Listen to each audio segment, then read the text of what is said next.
Welcome back. In this video, I will discuss systemic sclerosis, which is also known as scleroderma. So, what is systemic sclerosis? It is an autoimmune connective tissue disease that is characterized by convergence of immune activation. So, the immune system is activated, and also there is vasculopathy that leads to fibrosis of your skin as well as internal organs. So, in case of systemic sclerosis, as the name shows, it is sclerosis. So, there is fibrosis of the skin and internal organs due to immune system activation. So here you can see a pathogenic trait for systemic sclerosis. There are three pillars. First one is immune dysregulation. There is autoantibody production. In this case, there is anti-SCL70 and anti-centromere antibodies. The next pillar of this triad is Raynaud's phenomenon and ischemia due to microvascular damage. And third thing is fibroblast activation. This fibroblast activation causes deposition of excessive collagen, and due to this deposition of excessive collagen, there is fibrosis of the skin and internal organs, leading to this condition, systemic sclerosis. So immune dysregulation, antibody production, microvascular damage, and fibroblast activation, which leads to excessive collagen deposition, leading to fibrosis, systemic sclerosis. Here you can see classification. Here is limited cutaneous systemic sclerosis, and here you can see diffuse. So there is a difference between these two types of systemic sclerosis. As you can see here, there is involvement of face, involvement of the distal extremities or distal limbs are involved here. Here you can see in case of diffuse cutaneous systemic sclerosis, there is involvement of all of the body. All of the body is involved in diffuse cutaneous systemic sclerosis. Now, skin distribution is distal to elbow and knees. So, distal to elbow and knees involvement in limited cutaneous systemic sclerosis. And you can see key syndrome in case of limited systemic sclerosis, which is CREST syndrome. What is CREST syndrome? C stands for calcinosis, R stands for Raynaud's, E stands for esophageal dysmotility, S stands for systemic sclerodactyly of the fingers. T stands for telangiectasia. Also, here is visceral risk, but mostly pulmonary arterial hypertension. No other viscera are mostly involved. So in case of diffuse, there is skin distribution all over the body. That is, proximal and distal skin involvement is seen. Also, the visceral risk is greater as compared to the cutaneous type, the limited cutaneous type.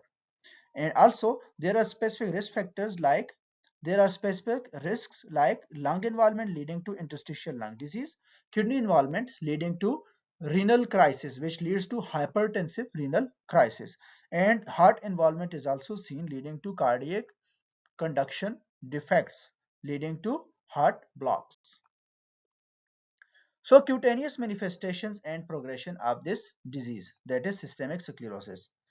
Here you can see sentinel symptoms, Raynaud's phenomenon. This is often the first symptom in case of systemic sclerosis. Then there is edematous phase. The fingers are puffy due to edema. Then fibrotic phase. Here you can see sclerodactyly and skin tightening. You can see the skin is tightened around the fingers. Then you will develop complications. So complications are digital ulcers, ischemia. Ischemia leads to formation of ulcers. Calcinosis, deposition of calcium in the skin.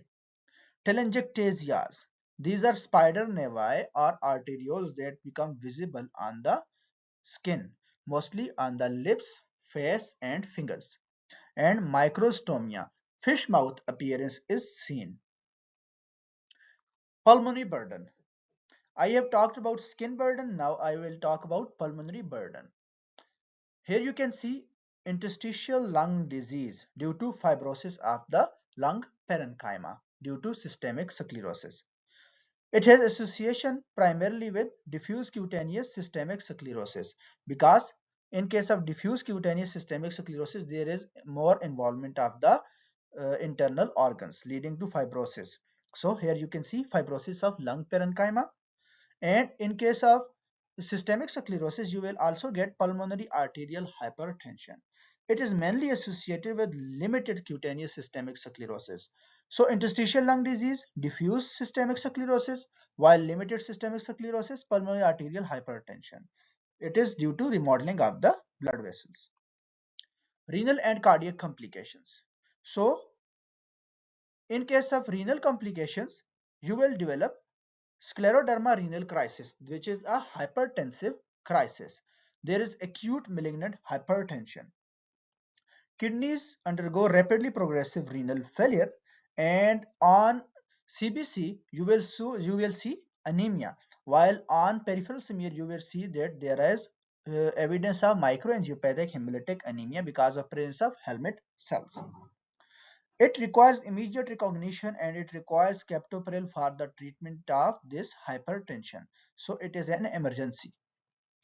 Cardiac involvement. There is myocardial fibrosis leading to restrictive cardiomyopathy, arrhythmias, especially heart block, heart failure, and pericarditis, as pericarditis is seen in other autoimmune conditions too. So due to inflammation, you will see pericarditis. Gastrointestinal and musculoskeletal burden. Gastrointestinal symptoms are very much important because it is the most common systemic issue, and you will see esophageal dysmotility, dysphagia, and gastroesophageal reflux disease. So esophageal dysmotility, dysphagia, and gastroesophageal reflux disease is seen in systemic sclerosis. Also, gastroparesis is due to fibrosis of the internal organs. Bacterial overgrowth, that is small intestinal bacterial overgrowth, which will lead to malabsorption because small intestinal bacteria will overgrow when there is excessive period of constipation, and these lead to malabsorption and chronic diarrhea. Musculoskeletal system involvement can also be seen, but it is not that much important as compared to others. So these are arthralgias and arthritis. Patient may have a myopathy. Diagnostic investigations.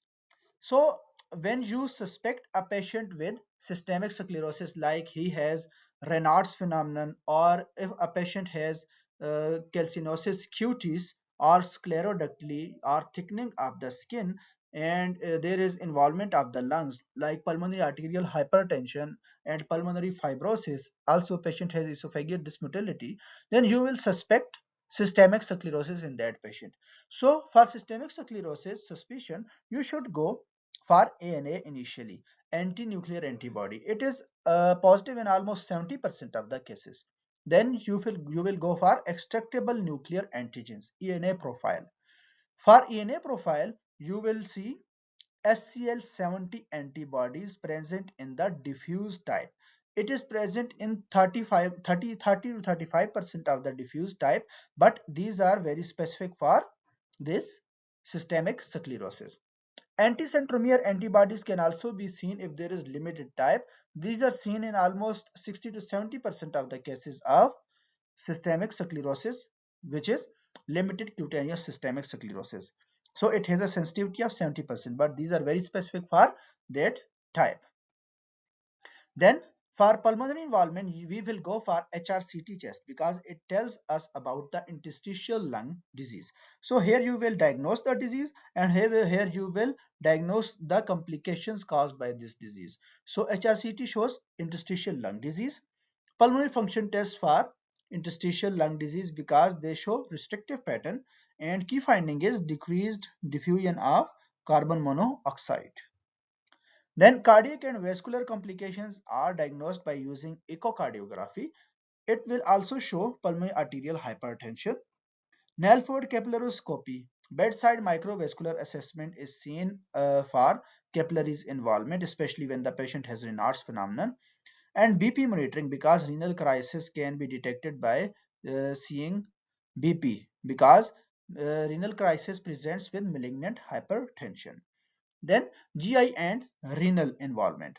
For GI and renal involvement, we can go for different labs. Like for GI, we can go for barium swallow and manometry. And for renal function, we go for RFTs, creatinine and urea. So these are the investigations we should do in a patient with systemic sclerosis. How will you manage this condition? There are some general measures. For example, patient has Raynaud's. Then for the Raynaud's patient, first line is calcium channel blockers, nifedipine for example, 10 milligram BD, but it can be increased according to the patient's BP also. Second line is PDE5 inhibitors like sildenafil if nifedipine does not work. And if refractory to these, then we go for IV prostacyclin infusions. IV prostacyclin infusions. Then if there is fibrosis of the skin, then for skin we can use methotrexate if there is early skin disease. Mycophenolate mofetil can also be used. Warning is written here. Why? Because low dose corticosteroids are used only.